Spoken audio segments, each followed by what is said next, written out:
The push to boycott Chinese products over growing tensions. A government senator says Australians need to be able to call out the recent behaviour from the Chinese government without worrying about being called racist.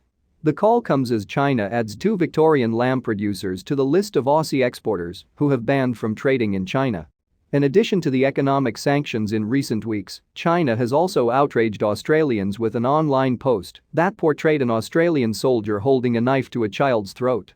"We don't treat any other country this way, let alone such a significant trading partner," Liberal Senator James Paterson, a strong critic of the Chinese Communist Party (CCP), told A Current Affair.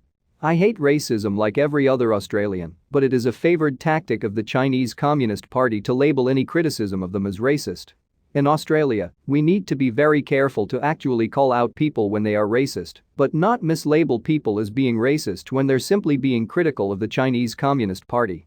Carpenter Dylan Mather is responding to the behaviour of the Chinese government in a more active way. The 23-year-old said he will be voting with his wallet when he buys his next Uter tool set. "If they're going to insult us like that, then we're not particularly going to want to buy what they're trying to sell us," Mr. Mather said. In the centre of suburban Berwick, in Melbourne's southeast, David Foley agrees. "I don't like bullies. I really don't like bullies," Mr. Foley said of the CCP. "I'm very not interested in buying Chinese products. I'm seriously thinking of looking elsewhere and insisting that it's not Chinese." Angus Grigg is the national affairs correspondent for the Australian Financial Review and is not surprised by the reaction of Mr. Mather and Mr. Foley.